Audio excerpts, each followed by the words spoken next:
پاکستان کے اوپر دباؤ 3 بڑی جگہوں سے ہے. کل بھارتی آرمی چیف کے حوالے سے بھی کہا جا رہا ہے کہ وہ UAE اور سعودی عرب کا دورہ کریں گے. اس دورے کو بھی اسی تناظر میں دیکھا جا سکتا ہے یا پھر آپ سمجھتے کہ یہ معمول کی کوئی اور کارروائی ہے, معمول کا کوئی اور دورہ ہے؟ یہ فائنلی اس کا شو ڈاؤن ہونا ہے. ٹھیک دیکھیے وہ انہوں نے اتنی بڑی فوج بنائی ہے, انڈینز نے بندے ٹرینڈ کیے ہیں سی پیک کو ختم کرنے کے لیے. ہم لاتے ہیں ٹاک شوز اور انلمیٹڈ انٹرٹینمنٹ صرف یوٹیوب پر. اگر آپ نے ابھی تک ہمارا چینل سبسکرائب نہیں کیا تو ابھی سبسکرائب کریں اور بیل آئیکن کو کلک کر کے ہماری لیٹسٹ ویڈیوز کے بارے میں اپڈیٹ جانیں.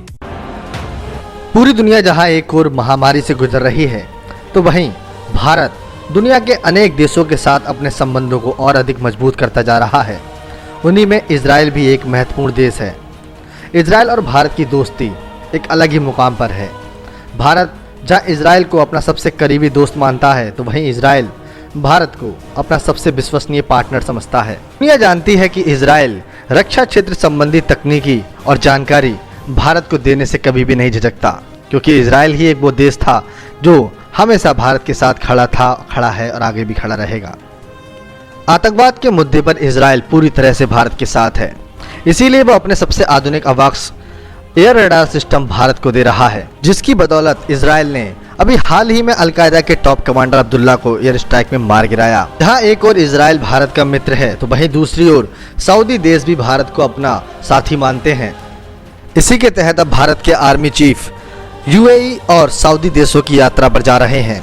جب سے پاکستانی میڈیا اور پاکستانی سرکار نے یہ خبر سنی ہے, پاکستان میں تہلکہ مچ گیا ہے, کیونکہ سعودی دیش اب پوری طرح بھارت کے سمرتھن میں آ چکے ہیں اور پاکستان کو انہوں نے صاف سیدھے لفظوں میں چیتاونی دے دی ہے کہ وہ آتنکواد سے کنارہ کر لے, کیونکہ بھارت کا ساتھ وہ کسی بھی قیمت پر نہیں چھوڑیں گے. کس لیے وہ وہاں پہ گلگت بلتستان میں حملے کریں گے, وہ کراچی میں کریں گے, وہ گوادر میں کریں گے, بڑے شہروں میں کریں گے. آلریڈی یہ لوگ جو کہتے ہیں کہ انڈیا کے ساتھ صلح ہونی چاہیے, صلح تو ضرور ہونی چاہیے.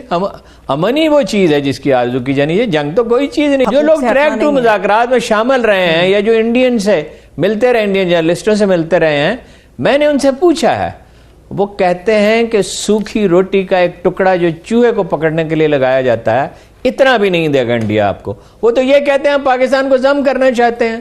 اجیت دوول نے اعلانیہ کہا اور لوگوں نے اعلانیہ کہا. اچھا امارات والے جو ہیں وہ کیا کرتے رہے ہیں بلوچستان میں کہ گوادر فنکشنل نہ ہونے پائے. یہاں وہ جو بلوچ انتہا پسند تھے, گنتی کے چند آدمی ٹیررسٹ جنہیں آج دنیا ٹیررسٹ مانتی ہے, پہلے نہیں مانتی, ان کو دبئی میں پناہ دیے رکھی نا. اور یہاں پہ جن لوگوں نے پکڑا ہے یہاں جاسوسوں کو بلوچستان میں گڑبڑ کرتے ہوئے, تو اس میں کچھ مغربی ملکوں کے لوگ تھے, انڈینز تھے. انڈین کا تو دیکھیے نا کتنا بڑا ڈرامہ سٹیج ہوا, ایران سے آیا, اور کچھ عرب تھے. پاکستان کے اوپر جتنا دباؤ ڈالا جا رہا ہے, ہماری کتنی کیپیسٹی ہے, کب تک ہم یہ دباؤ برداشت کر سکیں گے, اس کے بعد ہم ہار مان جائیں گے؟ مست جوک مارا رے.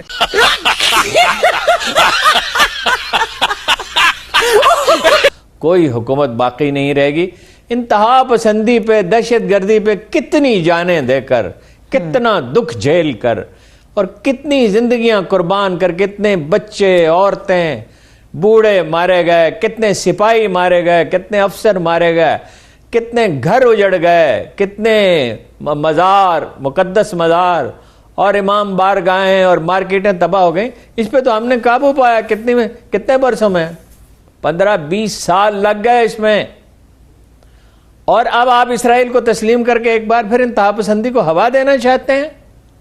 انہوں نے عبدالباسط صاحب نے کہا کہ ایسے لوگ موجود ہیں جو یہ کوشش کر رہے ہیں. میرا ذاتی خیال یہ ہے کہ آج سے امارات جانے والے اور مصر جانے والے اخبار نویسوں پہ نظر رکھنی چاہیے. یہ اخبار نویس نہیں بول رہے, ان کے پیچھے کوئی اور بول رہا ہے جن لوگوں نے حمایت کی ہے.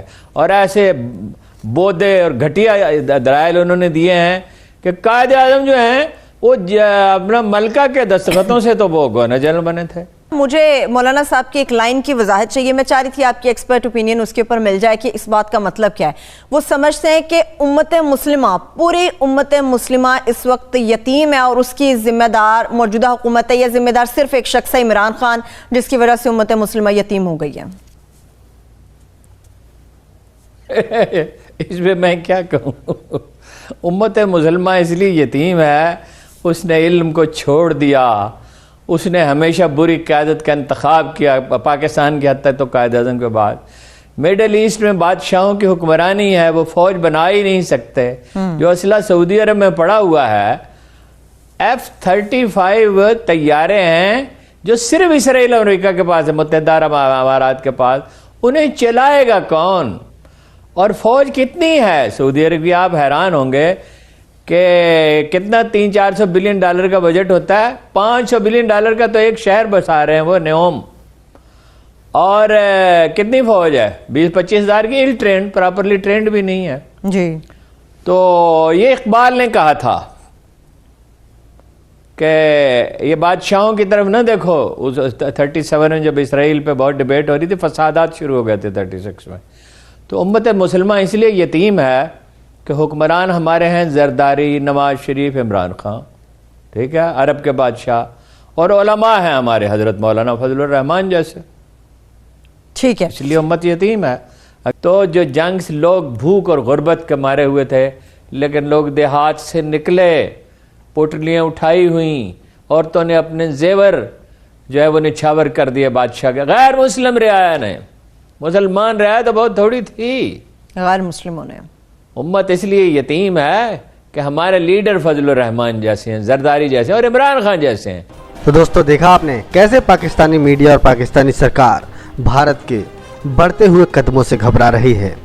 تو دوستو یہ تھی آج کی ویڈیو. آپ کو ویڈیو کیسے لگی پلیز سے لائک کیجیے، شیئر کیجیے، سبسکرائب کرنا نہ بھولیے آپ کے چینل EFC to Z کو. جے ہند، وندے ماترم.